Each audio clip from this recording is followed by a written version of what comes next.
All right. Hello, everyone. My name is Joy Pate. I'm a licensed clinical social worker, and I'm going to be talking to you all today about COVID fatigue and stress management.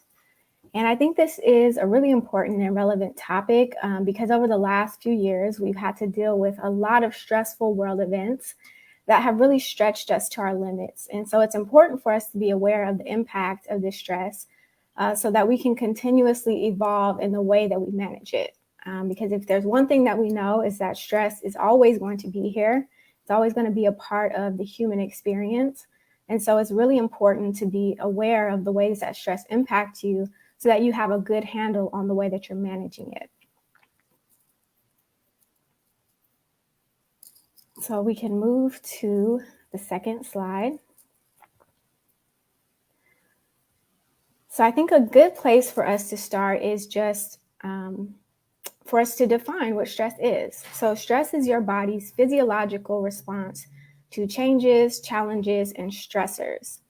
So there are three types of stress. The first one being acute. So acute is something that maybe is life-threatening or feels dangerous in a quick moment, and then it disappears. So examples of that would be like if you narrowly miss being in a car accident, or if you're on a roller coaster that feels really scary, your body has this stress response because it feels like it's in danger. And then once that threat disappears, your body regulates back down. So it's kind of a quick experience of stress. The second one is episodic, and that is when you have frequent episodes of stressors that just keep popping up. So you might have like a week of stress here, and then a couple of weeks go by and another week of stress or a few days of stress. So you have these episodes. And then lastly is chronic stress, which is a more long-lasting and extended version of stress. And so as hard as it is to believe, stress actually has a purpose in our life. And I know that is a weird thing to think because stress is such an uncomfortable experience. But stress is actually there in short bursts for us to be able to avoid danger or meet deadlines or move with urgency when things come up. And so in those short bursts, it actually can serve a purpose. But as with anything, if we allow it to go for too long, or if we engage in it too much and it becomes out of balance, then it loses its purpose and it becomes harmful instead of being helpful. So that's what we're seeing when we're looking at chronic stress. So what's happening when we are experiencing stress is that our body is releasing a hormone called cortisol. And cortisol is preparing our bodies to protect it against danger. So it's when you think of like the fight or flight response that we have, where when we're confronted with danger, our body senses are changing and things are happening within our body to allow us to like flee away from danger or fight danger. So when you're stressed, especially for long periods of time, and your cortisol level is high for too long, it can end up having some really negative impacts on our physical and our mental health. So that's why it's really important to be aware of what your stress signs look like, how much stress is on your plate, and what you're doing to manage it, because you don't ever want to get into the space where it starts to develop chronic conditions for you mentally and physically. So I'd like to just kind of stop and hear from you guys about what some common stressors you guys experience are, because I think that's a good place to kind of start in terms of getting familiar with what stresses us out and how we can learn to manage it. So if you guys can just drop into the chat some common stressors that you experience, that would be really helpful in us kind of engaging and starting a dialogue and kind of forming a sense of community while we go through this.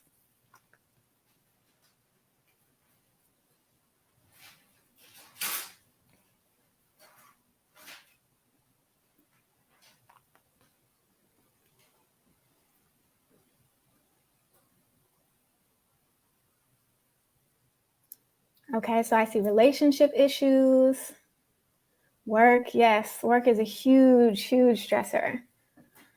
I'm sure a lot of people can identify with that particular one. I didn't get a chance to see any other ones, but like parenting, being in a new role in your life can become stressful for you. Getting a new job can be stressful. Being in a financial bind where you feel like maybe you can't pay your bills, that's a huge stressor for people. Being in domestic violence relationships, family can be a huge stressor for us. So again, it's important for you to kind of take inventory of what some of the stressors you maybe frequently are experiencing, or things that just really are triggers for you in terms of stress, so that you can be aware of that and kind of learn how to navigate that particular space. So in us talking about the impacts of stress, I think a really good place for us to start is the mental and emotional space. So if we can get to the next slide. So mentally and emotionally, I'm sure you guys are well aware that stress plays a huge role in impacting those particular things.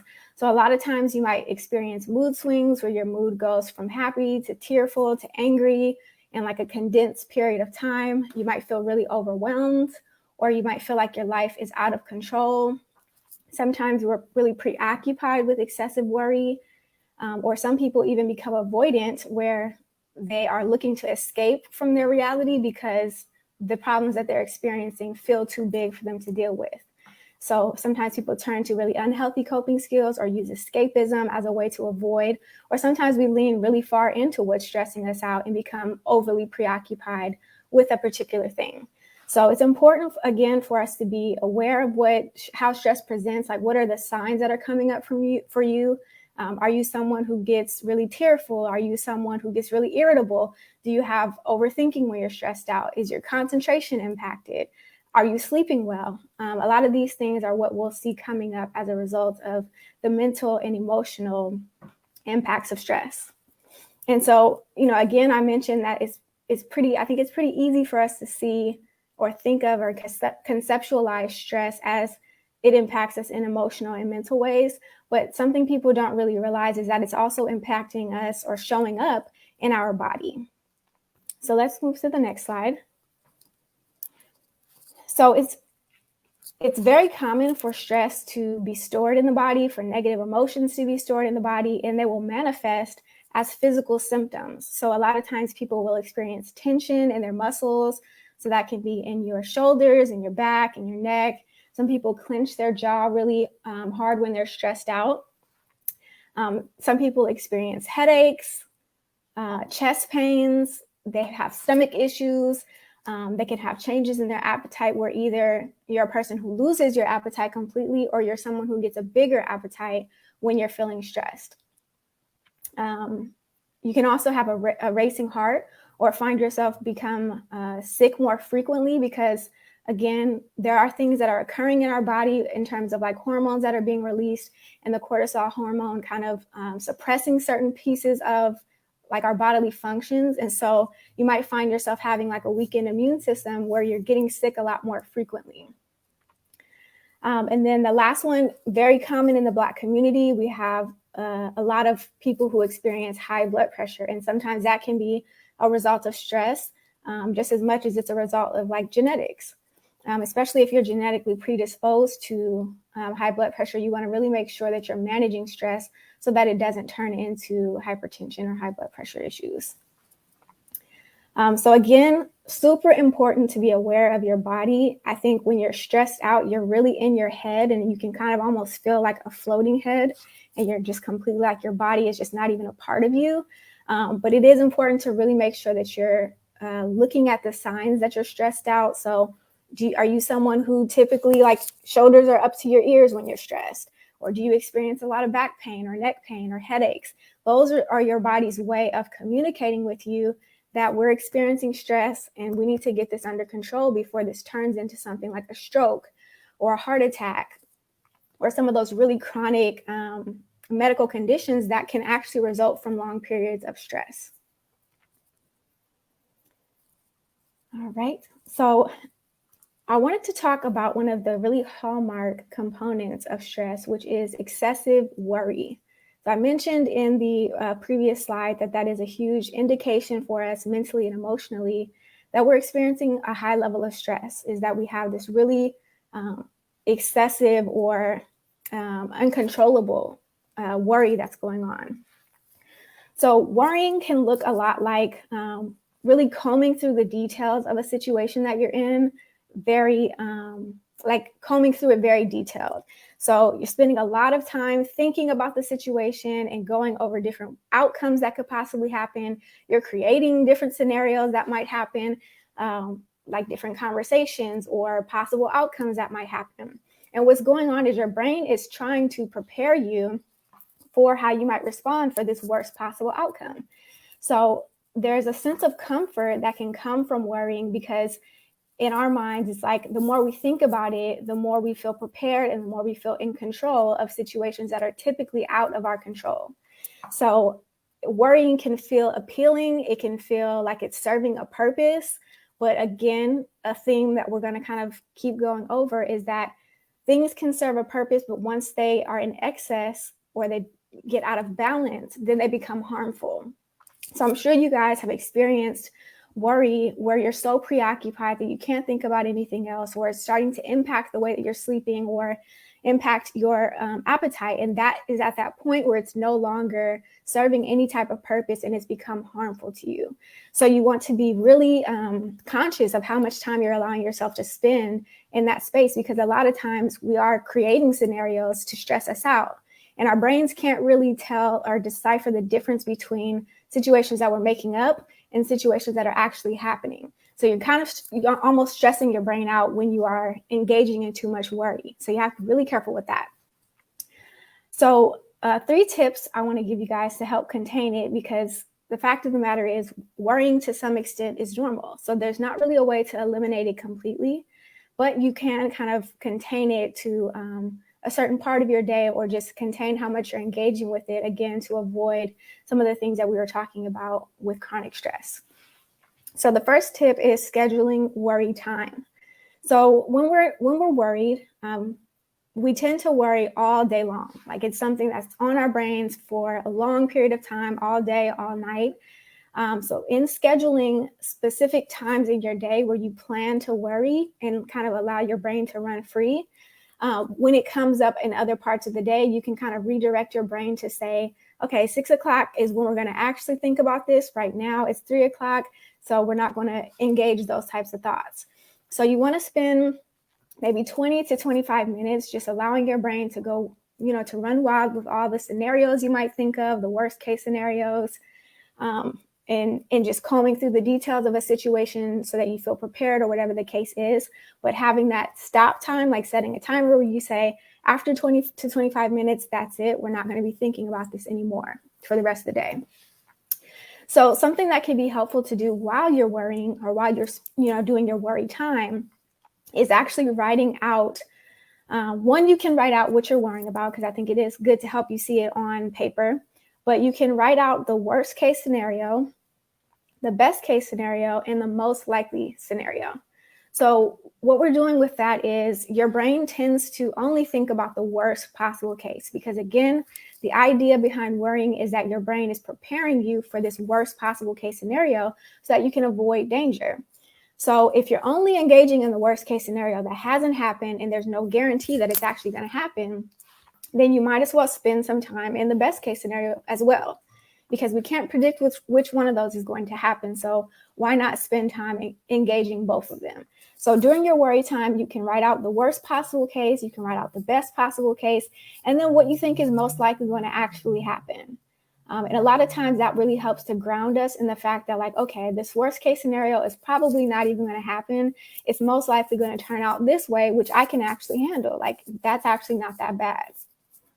So allowing yourself to kind of see that on paper, again, just helps you to manage how much you're worrying and what you're worrying about, because sometimes, again, we're just creating scenarios that are just stressing us out for no reason.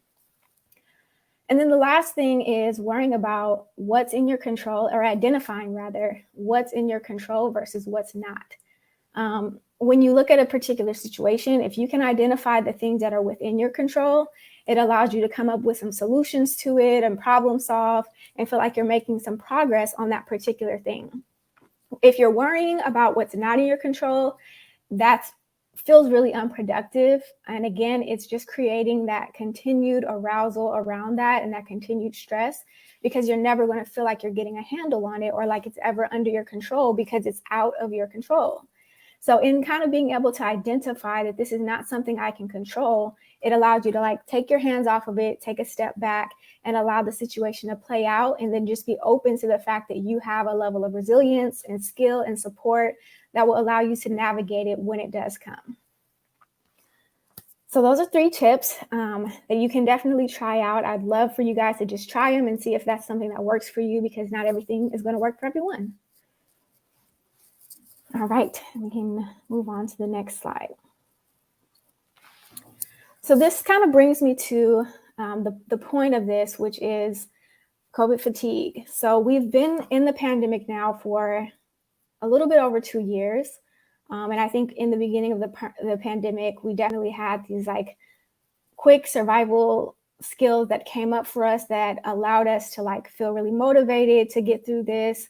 But as time dragged on, I think we all start to feel a sense of burnout due to the prolonged worry and fear that comes from the pandemic persisting for so long.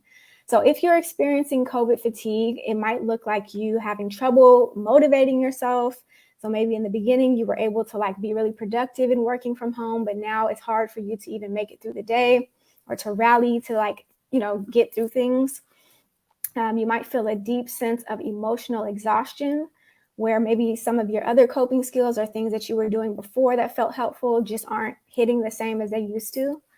And then you might also be really checked out of your job and find yourself having like a more poor performance, because over the last couple of years, we've been like really burning the candle at the both ends of the stick, because we're managing the heaviness of all of the trauma we've been experiencing and all of these really difficult world events. And then we're also trying to be like hyper productive in our work, or burying and busying ourselves in our work in an effort to make it through this particular time. So again, this can have an impact on our mental health, because after so long of being hyper aware to these invisible threats, because COVID is really unseen, like you don't know if you're exposing yourself to it. And so there's always this invisible threat that you could possibly catch the virus. And then all of the uncertainty that came along with this period of time, which feels really uncomfortable and really stressful for humans, that can lead to a chronic stress and a fatigue. So I'm going to talk about 4 ways or 4 common mental illnesses that I've seen. I've been working with people over the last couple of years during the pandemic, providing therapy, and I've seen an uptick in these particular mental illnesses. And so I'd like you guys to just kind of be aware of what those look like, so that you can identify if that's something that you or someone else is experiencing.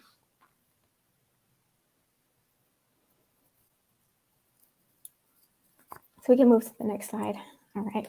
So the first one is depression. So depression is characterized as a persistent feeling of being sad, unmotivated, hopeless, and withdrawn. So with people who are experiencing depression, they usually have a really down mood for multiple days a week, maybe all day or at least most of the day. They have an increased tearfulness, so they're crying a lot more. Again, back to those changes in appetite, where sometimes people are overeating, sometimes they're undereating. With sleep disturbances, that is where you're either having trouble going to sleep or having trouble staying asleep. So if you're finding yourself experiencing that, that is, impacting your quality of sleep, which ultimately impacts your mental health. There is a feeling of hopelessness that comes with depression, because it feels like you can't see your way out of the situation, or it doesn't feel like there's a light at the end of the tunnel. So you can get really lost in this feeling of hopelessness. And you can also experience some suicide ideation as a result of that. And then there's also an element of decreased self-esteem, where you feel, kind of worthless or purposeless. That also comes along with depression. So a lot of times depression can be, it can be triggered by something that you're experiencing at that time, but it can also be a result of an imbalance in chemicals in your brain. And sometimes that happens, again, because we mentioned things going on in your body as a result of chronic stress, and your body kind of pushing out certain hormones and responses to things, and after a while feeling depleted. So there's certain hormones in your brain, or certain chemicals in your brain, that can become depleted over time as a result of chronic stress, causing an imbalance that ends up making you depressed. So if you are experiencing that, it's good to seek professional help, because sometimes medication is a good answer, a good response to chemical imbalance. So yes, so that's depression. So moving on to anxiety. Anxiety is characterized as a feeling of unease and nervousness. And so a lot of times people will have racing thoughts where it feels like your thoughts are just moving really fast and it's difficult to control them. There's a feeling that something bad is going to happen or impending doom. A lot of people experiencing their heart racing. They have issues concentrating on things. They have some of the sleep and appetite disturbances that I spoke about earlier. Sometimes people experience panic attacks, which will look like hyperventilating, so like someone can't catch their breath. And sometimes people even mistake panic attacks for heart attacks because there is like an element of chest pain that can happen when you're experiencing panic attacks. And then lastly, it's uncontrollable worry. So a big piece of anxiety is feeling like you're constantly ruminating on the thing that is making you anxious, and it doesn't feel like you can control what you're thinking about. And then moving on to two more. So PTSD, or post-traumatic stress disorder. This occurs after experiencing or witnessing life-threatening events. So that can be a natural disaster, that can be a really bad car accident, that could be domestic violence, getting shot, seeing someone get shot, being in war, like fighting in war, being in the army. That's very common for PTSD. So, but one interesting thing that we're seeing people develop PTSD from is being hospitalized with COVID, because that is sometimes a life-threatening instance that people are experiencing where they can't breathe and they're on ventilators and their life is on the line. And if they're able to survive that, they sometimes come out of that with PTSD. And so some of the things that people experience with PTSD would be intrusive memories about what it is that traumatized them. They might have some avoidance behaviors where they're avoiding certain things or people that might potentially put them in a threatening space again. They're hyper aroused, so their nervous system is always on edge. You might see them have like really big responses to ordinary sensory experiences, or loud noises like really set them off. And then mood disturbances, where they experience a lot of irritability and sadness.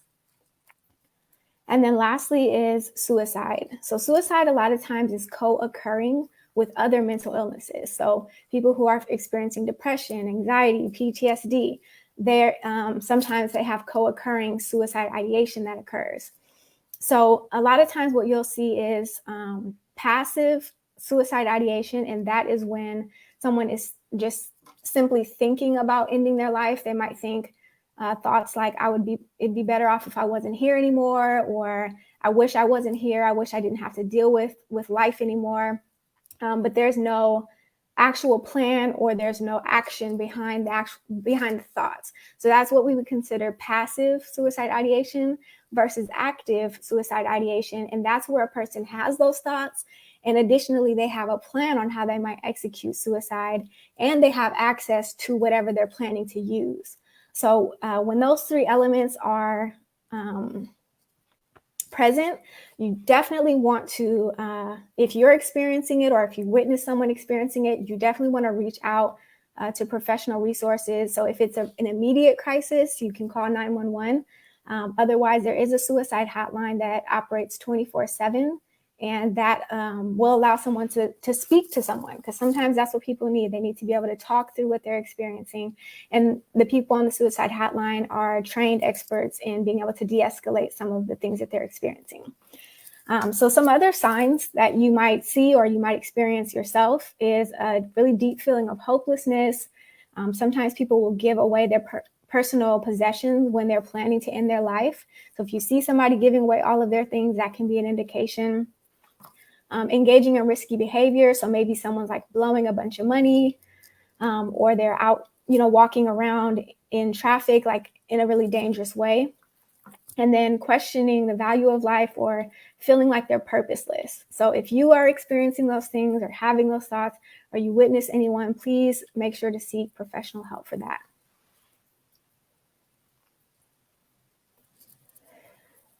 All right. So I want to talk about, I talked a little bit about some common mental illnesses that I've seen, but I also want to touch on some common themes and experiences that we've had during COVID, because it's important to be aware of these so that you're able to kind of acknowledge what you've experienced and validate it and work through some of those things that COVID brought up. So the first one is grief and loss. So that one's pretty evident in the fact that a lot of us lost people due to COVID. A lot of people lost their lives. And so in addition to the experience of grieving that person, we also didn't get a chance to properly memorialize them because COVID put a lot of limitations in place. So maybe you couldn't attend a funeral, or it had to be virtual, or it was a really small group of people as opposed to what it normally might be. And then sometimes you don't get the experience of having like a wake or seeing the burial. And all of those things are a part of our traditional process of grief and loss. And so us missing out on that experience, it kind of can sometimes disrupt that process of grieving. So you want to be aware not just of the actual grief and loss you experienced, but the ways that your grief and loss process might have been stunted as a result of COVID. And then in addition to people losing their lives, we also had a loss of experiences where people maybe couldn't walk in their graduation or couldn't have the wedding that they wanted. And so as trivial as those things may seem, it's important to validate and acknowledge that did feel like a loss. Like it did feel like something that we need to grieve because that was something that you were anticipating or you were looking forward to, or is never going to happen again. And you didn't get a chance to celebrate it in the ways that you traditionally would. So again, with grief and loss, you really want to be present to that experience. You want to not avoid those feelings because they do eventually catch up to you. So you want to be able to really acknowledge what it is you felt as a result of that and validate and allow yourself to grieve. The second one is loneliness, which again, super common thing that popped up in therapy where being in a pandemic forced us to separate from others in a time where we needed human connection and community the most. So it really highlighted for a lot of people that they didn't have certain communities in place or certain supports in place. It really exacerbated this feeling of loneliness for people that sometimes triggered feelings of depression. And so I really, really do love the way that people were able to pivot and create community, even in a time where we had to be separate. But at the same time, that community that was created virtually, it still maybe wasn't enough for you, or it still really shed a light on the lack of support and community that you have. So it's, again, important to be able to recognize the feelings of loneliness that you experienced and be able to kind of process and work through what that was like for you. And then third, we have lots of change and transition. So this period of time definitely marked a lot of change and transition between the country opening up and then closing back down. We're working from home and then we're not. We're wearing masks here and then we're not wearing masks. So it was a lot of changes that we had to experience and a lot of transition. And I think change is one of those things that's just hard for people in general. Like no matter what kind of change, positive or negative, change can be really uncomfortable for us because as humans, we really thrive on a sense of routine and comfort. And so change can push us out of the routine and the comfort, creating discomfort, even if it's a change that's good for us.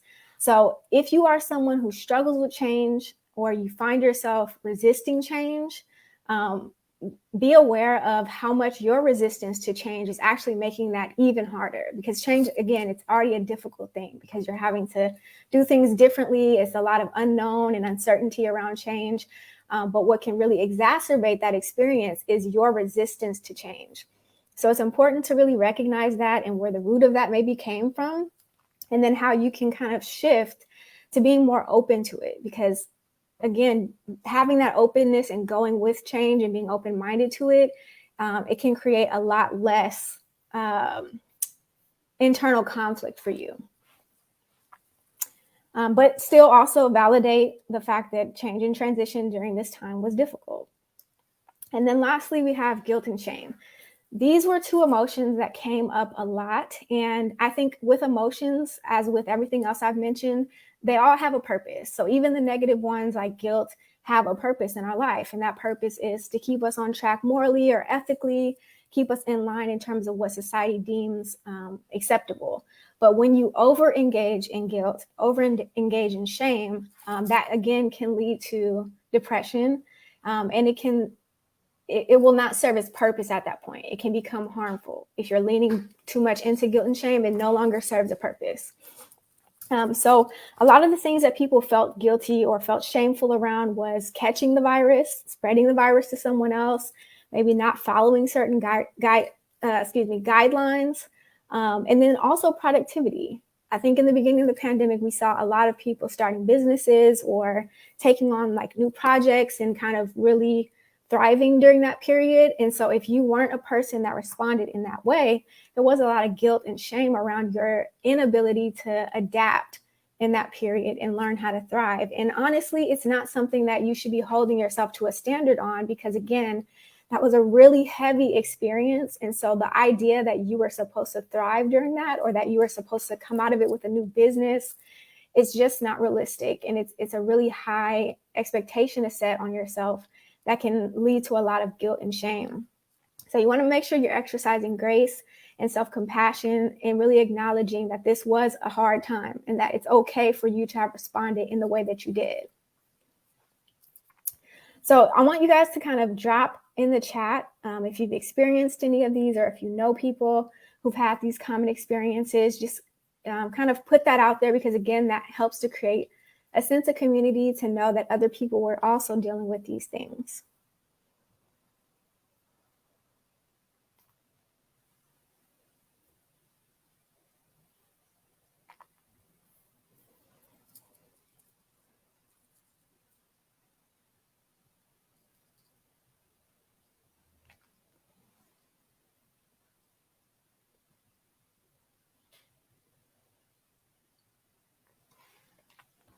Okay, so I see someone saying, yes, they've dealt with these and also witnessed other people.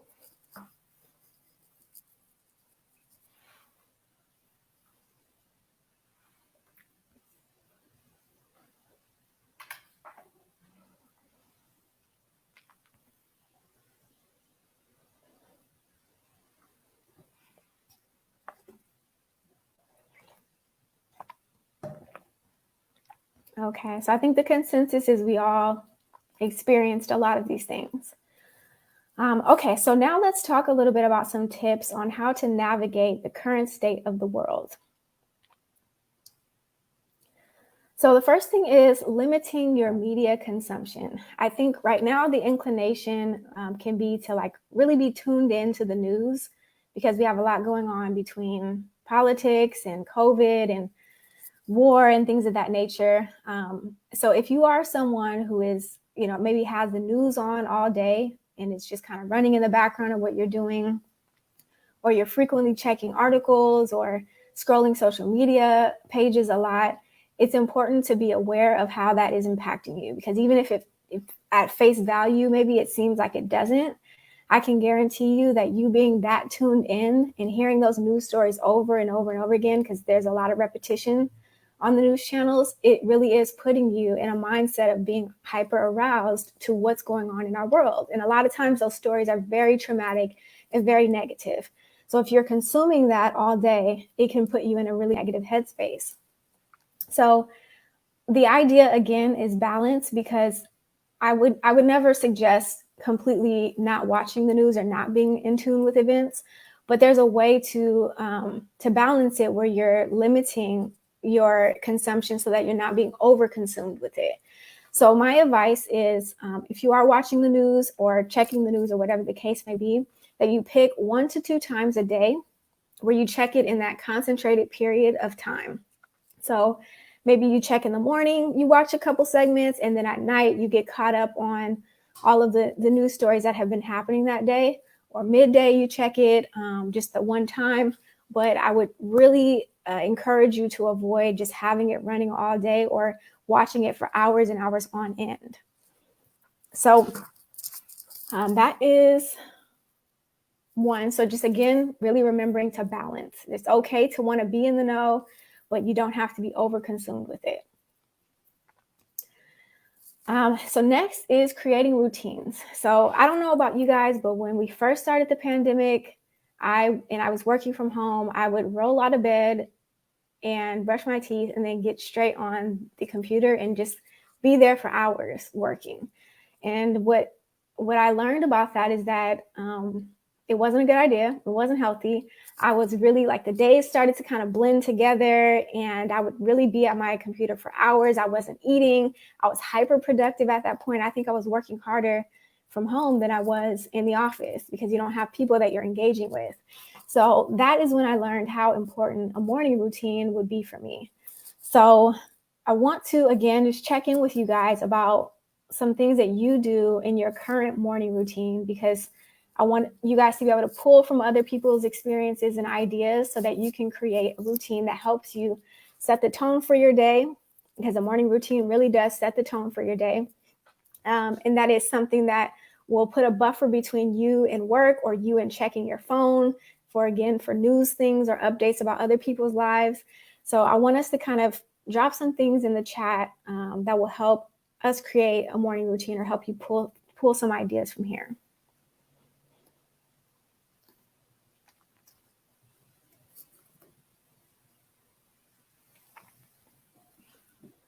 Okay, so she takes a walk. We have someone who goes on a walk. That's a great idea, because it'll kind of ground you in nature, change your environment, and allow you to get a moment of mindfulness.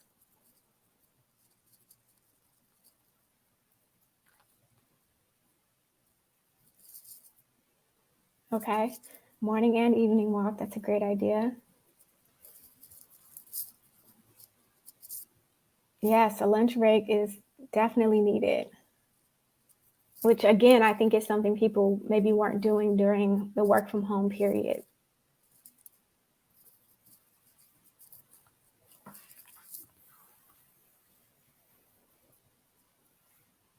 Okay, can you go back 1 second? I'm sorry. Okay, so when we think about a morning routine, again, I want you guys to make sure you're keeping it simple. So just some more examples of things you can do is creating a routine that works best. Yes, breaks. So some helpful things that you might do in the morning, and again, you can carve out maybe 5 to 10 minutes for a concentrated routine. Don't do anything that's like 30 minutes or has a bunch of different activities that you have to engage in. So some of them can be working out, meditating for a few minutes, praying. You can write down some things that you're grateful about. You can write down your intention for the day, what you want your day to look like, how you want to show up for your day. Taking a walk, journaling, doing some affirmations in the mirror that kind of help prep your mindset for the day. So all of these things are really short, simple things that you can do that really help to set a tone for your day. And you don't even realize like how much of an impact it has on you. So again, please avoid checking your phone as soon as you wake up. And then the other thing I want to talk about in terms of routines is creating a bedtime routine. And I know that's something we probably haven't done since we were kids and we were forced to do it, but having a bedtime routine can really encourage good sleep hygiene and good quality sleep. So some of the things that you can consider doing is setting a bedtime so that your body gets used to, you're on like a body clock and your body's used to a specific time where it's time to wind down and it's time to rest. It's time for your mind to slow down. If you're someone who has thinks a lot, you have a lot of rapid thinking, you might want to just kind of journal out or brain dump some of the things you're thinking about. You want to not do any stimulating things like reading or watching TV if those things stimulate your mind. So really just doing things that indicate to your brain and your body that it's time to wind down, it's time to go to sleep.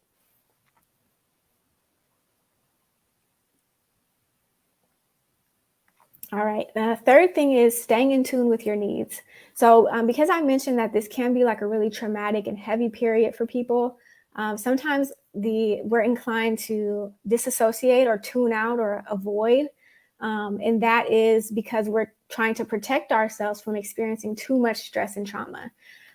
So the problem with that is when you are disassociated or you're not tuned in, you're not being attentive to your needs and you're not processing your feelings and things that are happening in real time. And it's not that those things are just never going to come back. Those things are being stored somewhere and they're going to need to be dealt with eventually.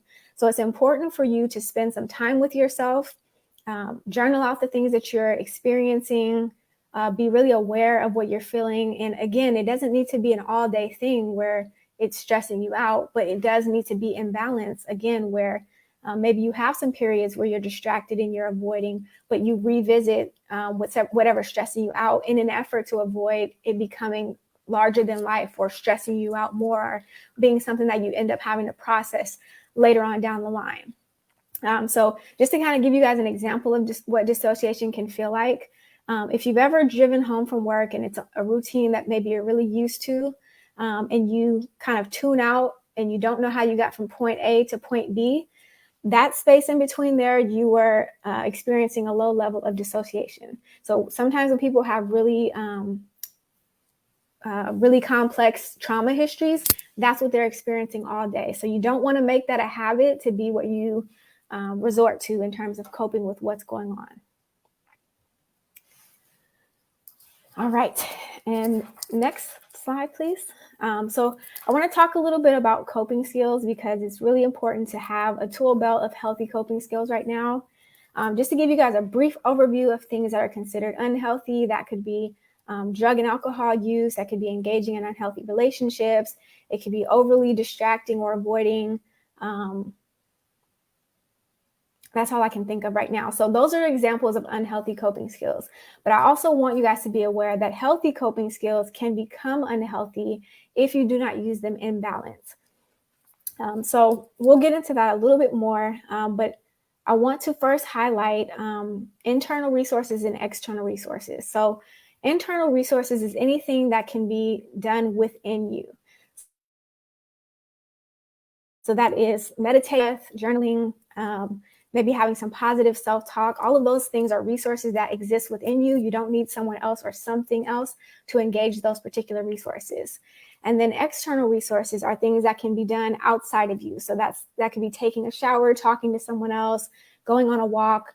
So you can engage, you can balance in between which of those you choose to engage when you are experiencing stress.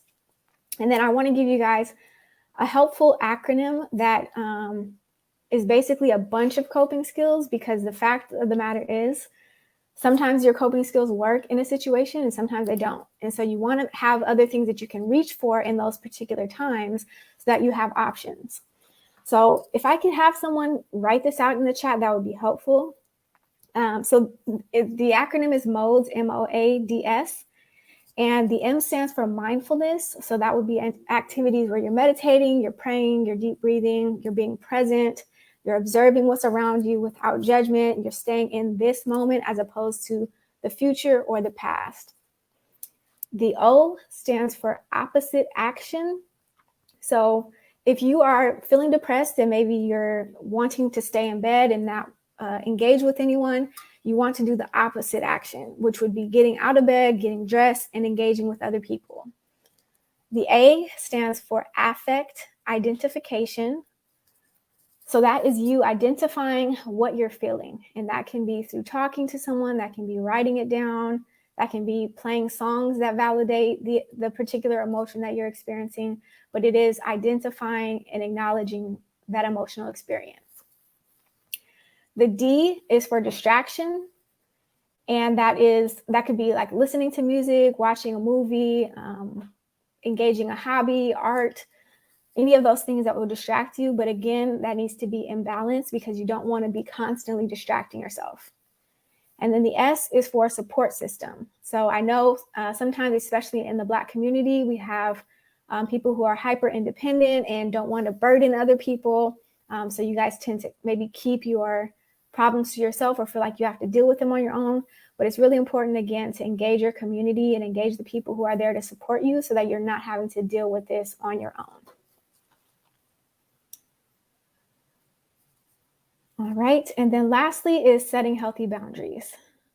So boundaries aid us in self-preservation and in the preservation of our relationships with other people. So they are limits that you set to ensure that you have healthy interactions with the people and the things that you come in contact with. So a lot of times what happens when we're experiencing burnout is we have a lack, or it was because we have a lack of boundaries around something. So maybe we were engaging in too much work and that burned us out, or we allowed someone in a relationship to continuously violate boundaries we set or walk all over us. And so now we're burnt out from that. And then even with Zoom, people have Zoom fatigue.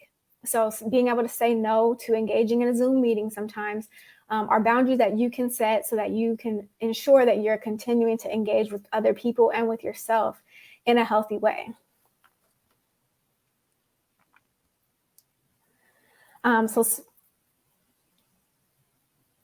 So next I want to touch on supporting other people. So if you know someone who's struggling right now and you have the capacity to support them, a good place to start is listening to them.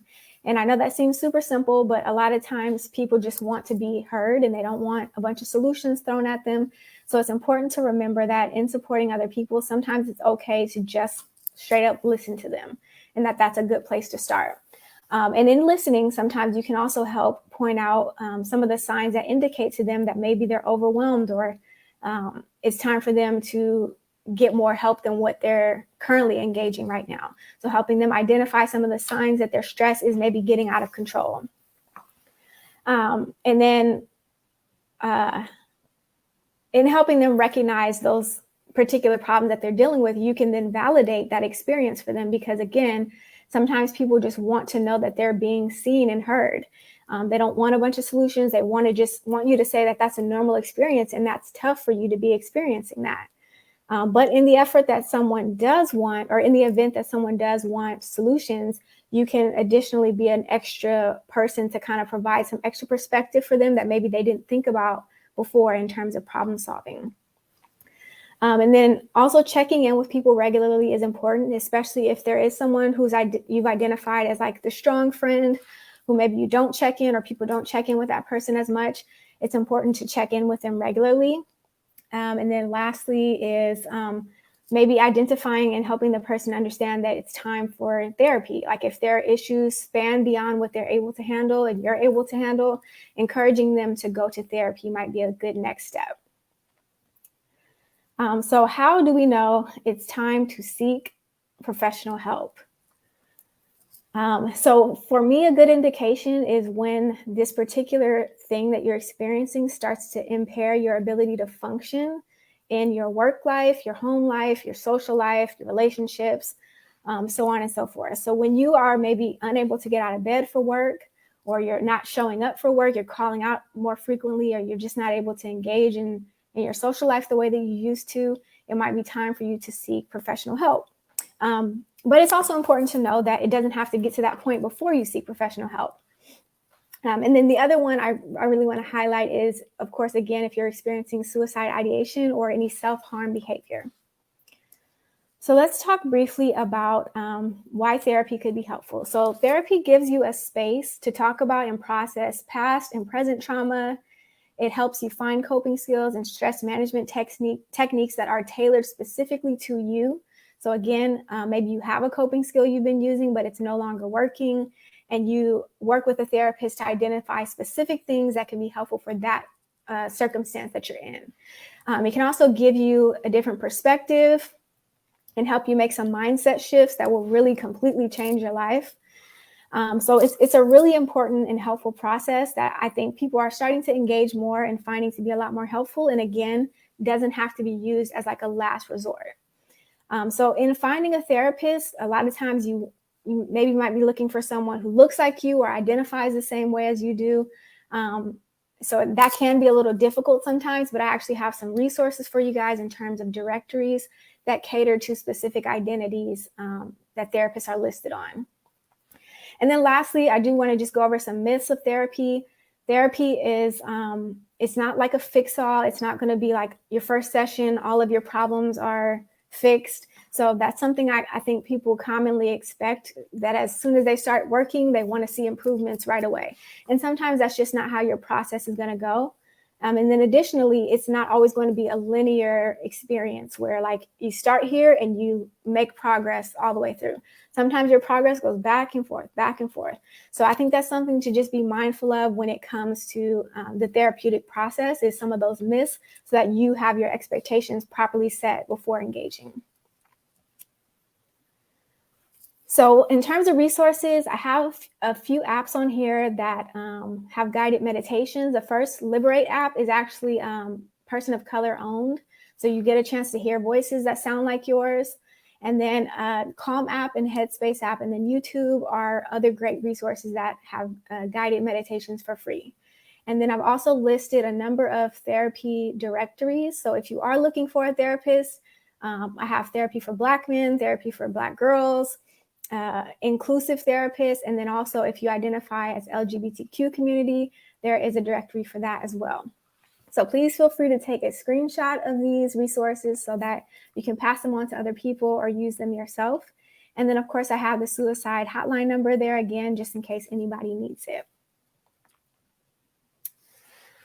So that's my time. I hope that you guys found something valuable in terms of managing stress. I think the overall takeaway should really be that stress is going to be a part of our human experience. So it's important to be aware of how stress shows up for you, what your triggers for stress are, and then having a plan that allows you to manage it before it gets to a place where it feels out of control. Thank you, everyone.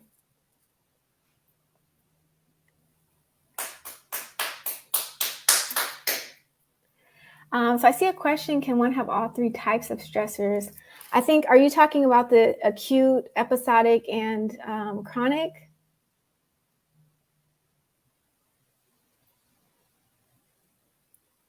If that is what you're talking about, I think that they can overlap. Yes, you can narrowly miss being in a car accident and also have chronic stress from something else that's existing at the same time. So yes, all three of those things can probably exist at the same time.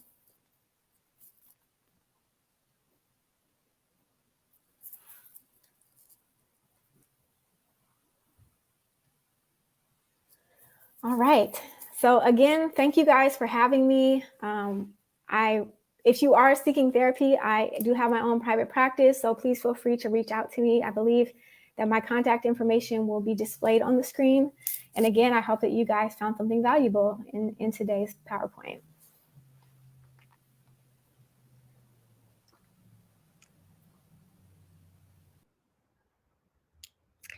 Well, that is it. Thank you so much, Joy, for that wonderful, amazing presentation.